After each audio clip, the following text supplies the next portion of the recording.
Hello friends, आज की video में आपका बहुत बहुत स्वागत है। और जैसा कि हम जानते हैं कि इस वर्ष कोरोना वायरस की महामारी के कारण प्रत्येक विषय के पाठ्यक्रम में 30% की कटौती कर दी गई है। तो आज की वीडियो में बात करने वाले हैं कि हिंदी में वे कौन कौन से टॉपिक्स हैं जिनको इस वर्ष हटा दिया गया है। आइए चलते हैं, पूरी जानकारी लेते हैं और फिर उसके बाद में हम जानकारी लेंगे कि ऐसे कौन कौन से टॉपिक्स हैं जो परीक्षा में आएंगे। जैसा कि हम स्क्रीन पर देख रहे हैं कि इस वर्ष हिंदी क्लास 10th यानी हाई स्कूल में से पाठ्यक्रम में से क्या क्या हटा दिया गया है, गद्य से क्या हटा दिया गया है, काव्य से और संस्कृत खंड से क्या हटा दिया गया है, इसके बारे में हम जानकारी लेते हैं। इस वर्ष गद्य से हटा दिया गया है क्या लिखूं, जो कि पद्मलाल पुन्नालाल बख्शी का चैप्टर है। ईर्ष्या तू न गई मेरे मन से, इसको भी हटा दिया गया है। पानी में चंदा और चांद पर आदमी, इन तीनों चैप्टर को गद्य खंड से हटा दिया गया है। इस वर्ष इनको पढ़ने की आवश्यकता नहीं है। काव्य से सुमित्रा नंदन पंत के चंद्रलोक में प्रथम बार, इसको हटा दिया गया है। महादेव वर्मा का वर्षा सुंदरी के प्रति, इसको हटा दिया गया है। माखनलाल चतुर्वेदी जवानी, इसको हटा दिया गया है। केदारनाथ जो नदी है, इसको हटा दिया गया। अशोक वाजपेयी युवा जंगल, इसको भी हटा दिया गया है। और संस्कृत से हटा दिया गया है केन किम वर्धते और अन्योक्ति विलास, इन दोनों चैप्टर्स को हटा दिया गया है। नेक्स्ट बात करते हैं कि व्याकरण से क्या क्या हटा दिया गया है।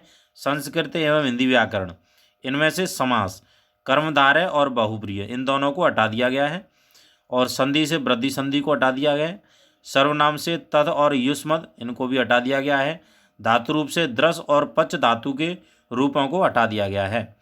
और जैसा कि सभी जानते हैं कि 100 नंबर का जो पेपर होता है उसमें से 30 तो विद्यालय स्तर के ही प्रोजेक्ट कार्य का मिलता है और 70 नंबर का जो बाकी का जो पेपर होता है बोर्ड परीक्षा के स्तर का होता है।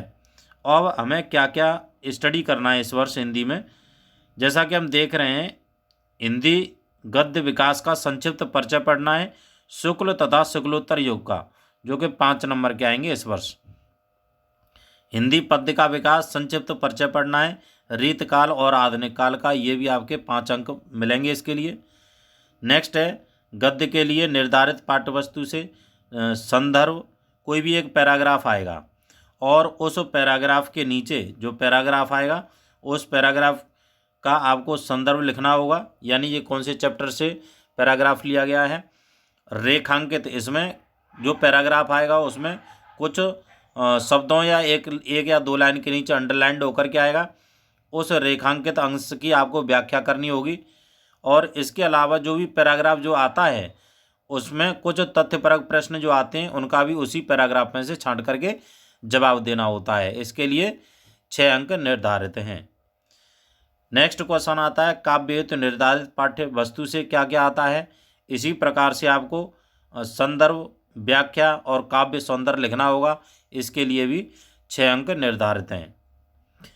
अब संस्कृत गद्यांश अथवा पद्यांश, संस्कृत का गद्यांश भी आएगा और पद्यांश यानी श्लोक भी आएगा, उनका आपको हिंदी में संदर्भ सहित अनुवाद करना है। इसके लिए आपको 4 अंक निर्धारित किए गए हैं। नेक्स्ट क्वेश्चन है निर्धारित पाठों के लेखकों कवियों के जीवन परिचय एवं रचनाओं, उनकी जीवन परिचय वगैरह तैयार करने, लेखकों के भी कवियों के भी, इसके लिए आपको 6 अंक निर्धारित हैं। संस्कृत के निर्धारित पाठों से आपको एक श्लोक कंठस्थ करना है, जो प्रश्न पत्र में नहीं आया हो वह लिखना है। आपको कम से कम 2 तैयार करने होंगे। अगर एक संदर्भ प्रसंग के लिए अगर आ जाता है तो आपका एक शेष बचेगा। इस प्रकार से आपको 2 करने होंगे, 2 श्लोक तैयार करने होंगे, इसके लिए भी 2 अंक निर्धारित हैं। नेक्स्ट है संस्कृत के निर्धारित पाठों पर आधारित 2 अति लघुत्तरीय प्रश्नों का संस्कृत में ही उत्तर लिखना होगा, इसके लिए 2 अंक निर्धारित हैं।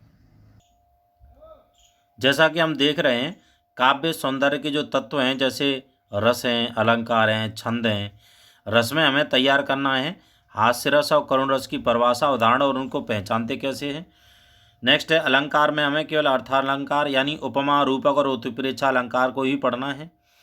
और जो छंद हैं, छंद में सोरठा है, रोला है, इनके लक्षण, उदाहरण और पहचान पढ़नी है। और हिंदी व्याकरण शब्द रचना के तत्व यानी उपसर्ग, प्रत्यय, समास, तत्सम और पर्यायवाची, इनको भी पढ़ना है, जिसके लिए 11 अंक निर्धारित हैं इस वर्ष। उपसर्ग जैसे अ शब्द दिया गया है, अ से हमें कोई भी एक नया शब्द बनाना है, जैसे अ से अमर, जैसे अध से अधिकार, इस तरीके से बनाना होता है उपसर्ग। प्रत्यय क्या होते हैं? प्रत्यय में जैसे पीछे आई लगा हुआ है तो लिखाई, पढ़ाई, इस तरीके से बनाना होता है। जैसे त्व का बनाते हैं तो महत्व, घनत्व, इस तरीके से। और समास में द्वंद्व समास और द्विगु समास पढ़ने हैं, तत्सम शब्द, पर्यायवाची शब्द। और संस्कृत व्याकरण, इसमें अनुवाद जो पढ़ना है, जैसा कि हम देख रहे हैं संधि में यड़ संधि हमें पढ़नी है, वृद्धि संधि को इस वर्ष के लिए हटा दिया गया है। परिभाषा, उदाहरण और पहचान पढ़ना है। और ख में शब्द रूप, सभी विभक्तियों में वचनों के रूप बताए जाएंगे। जैसे कि रूप में आपको तैयार करने, फल है, मत है, मधु है, नदी है, इनके सभी विभक्तियों वचनों के रूप याद करने हैं। नेक्स्ट दिया हुआ है इसमें धातु रूप, जैसे लट लकार, लोट लकार, लेट लकार, विधिलिंग लकार, लंग लकार, इस तरीके से आपको पठ और हंसके करने हैं। जैसे पठते पठता पठंती, पठ से पठता पठता, पठा में पठाव पठाम, इस तरीके से जो लट लकार, लोट लकार, लेट लकार, ये सब आपको तैयार करने हैं। वैसे हम इसमें भी वीडियो अपलोड कर देंगे। नेक्स्ट है हिंदी के सरल वाक्यों का संस्कृत में अनुवाद करना होगा। अनुवाद के लिए भी कुछ क्वेश्चंस आएंगे। और निबंध रचना के जो कि वैज्ञानिक, सामाजिक या धार्मिक, सांस्कृतिक, आर्थिक समस्याओं पर आधारित, जैसे कि जनसंख्या, स्वास्थ्य, शिक्षा, पर्यावरण, यातायात के नियमों पर आधारित विषय, इस तरीके का आपको एक निबंध लिखना होगा, जिसके लिए 6 अंक निर्धारित हैं इस वर्ष।